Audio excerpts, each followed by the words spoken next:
She's a seasoned professional speaker and trainer who loves dancing and drinking coffee and has a strong passion for inspiring others to think, act, behave, and communicate differently. I'm delighted to welcome back and have a conversation with Tina Varughese of T-Works on Small Talk. I'm your host, Javed Khan.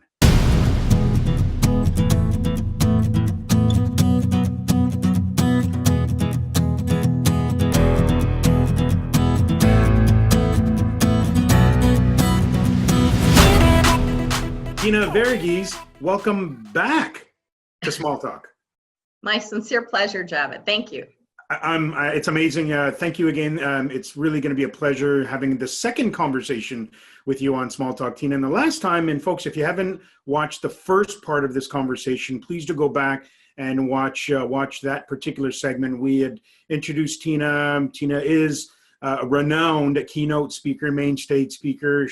Her topic that she is really communicating across borders and hopefully around the world is this whole talk around 50 Shades of Beige, and we had a great conversation around that. We want to now continue that conversation into negotiation, and when it comes to negotiation across different cultures, what are some of the things that we need to understand when we are starting to negotiate with individuals who are certainly from different cultures? And that's the conversation today, Tina, that I'd love for you to share.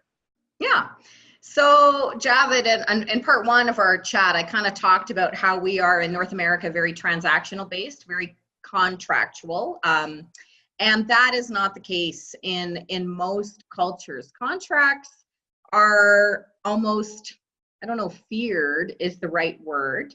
But when you're going right into trying to write a contract with someone that isn't used to the North American way of negotiations, it could, quite frankly, lose you the deal right away.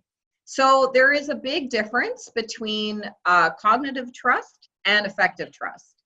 And I am a big believer of sales is, it doesn't matter what you're selling. What you really want to be promoting is that relationship. Everything you do is based on relationship building.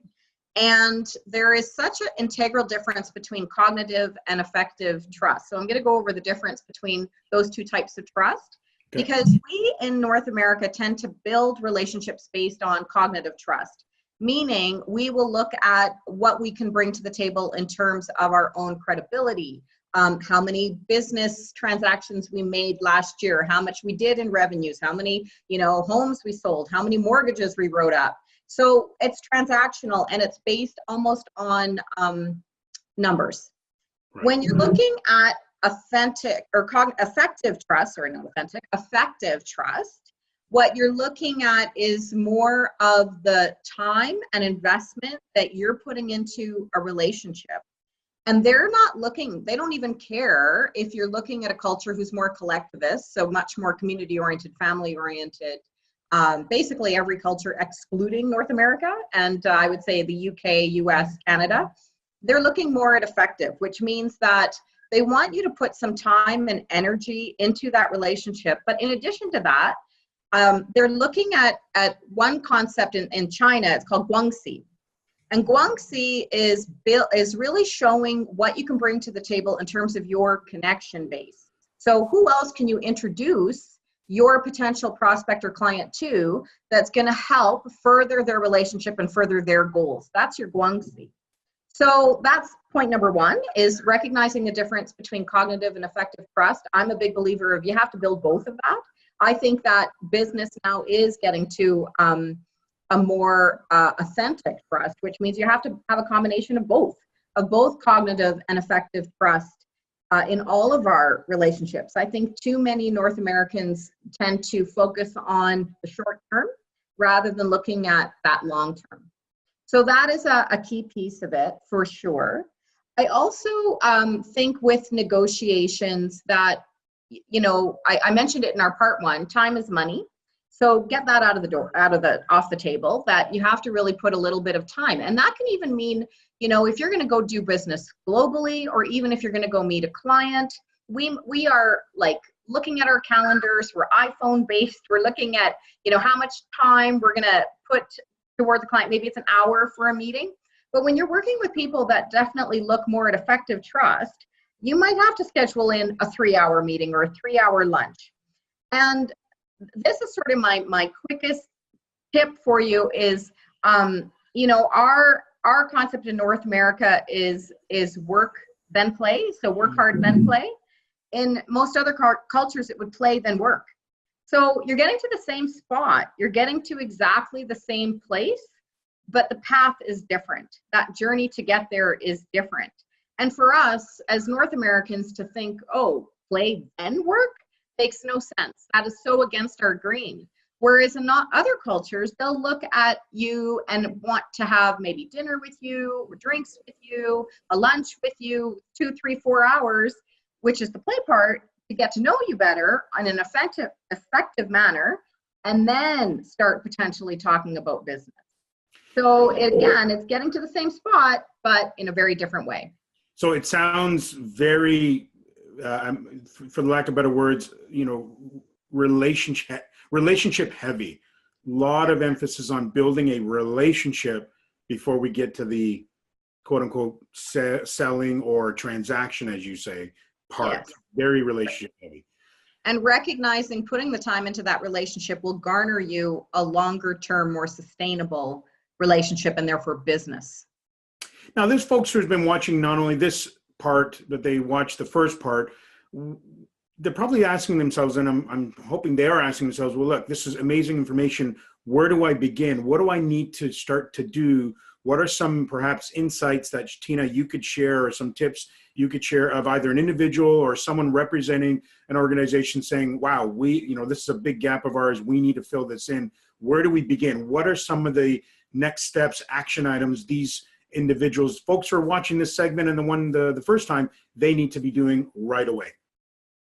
Well, I'm a big believer of awareness is key, and you can get that awareness sometimes just simply by like, if you don't want to read books, that takes a long time. There's so many great articles, blogs on LinkedIn. I write a blog myself. You're certainly welcome to go to my website and read blogs. I recognize that most people, including myself, have very short attention spans. And so I try to give very relevant, practical information with key takeaways. So I think that's, it's how I like to learn. It's what I find my client base likes. They like those quick snippets.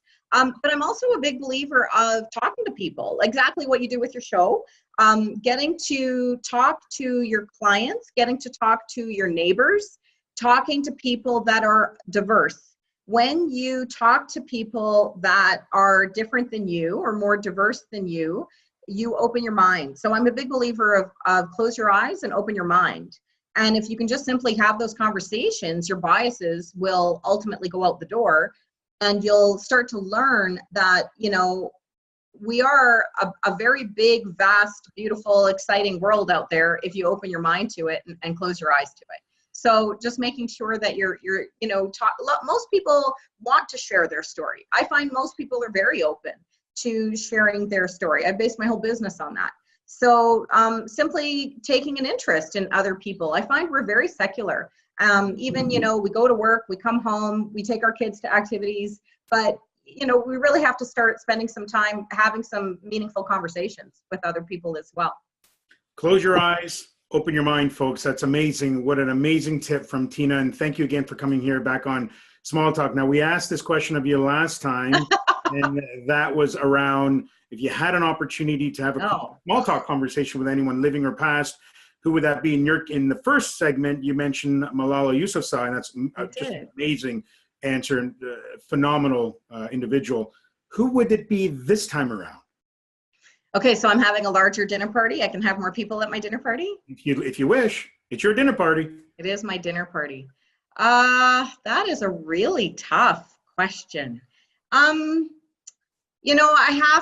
There is a component, this sounds so cliche, but I have to say potentially Mocha Oprah. I call her Oprah, but people call me Mocha Oprah. And I think I would love to just sit down with her and have, maybe her and Gail, because I find Gail is very realistic. Right. And so maybe just talking to her a little bit about, steps she would have taken when she was growing her business, her most interesting guests and why, how she broke through that glass ceiling, ruptured it, quite frankly. Mm-hmm. So having a bit of a meaningful conversation, not, a lot of her story is published. So I'd like to get more into the nitty gritty with her. Love it. Love it. Well, that's amazing. Tina, thank you again for being on Small Talk. Tina's contact information has been on the screen through the show. Please do reach out to her. As she mentioned, she's got blogs that she's writing. You can look her up on LinkedIn. You can go to her website. There's phenomenal information there. And certainly if you're someone watching and you're thinking to yourself, this will be an amazing main stage keynote speaker, absolutely reach out to Tina and book her up. She's a very, very busy individual. So again, Tina, thank you for taking that time and coming back here on Small Talk. My sincere pleasure, Javed. Take care. Thank you to Tina Varughese of T-Works for joining me on Small Talk. You can also listen to the show as part of our podcast series. Now it's your turn. Please comment, subscribe, and share. Now, if you've got a topic you'd like to discuss on the show, please give me a call or send me an email. We'll talk with you next time.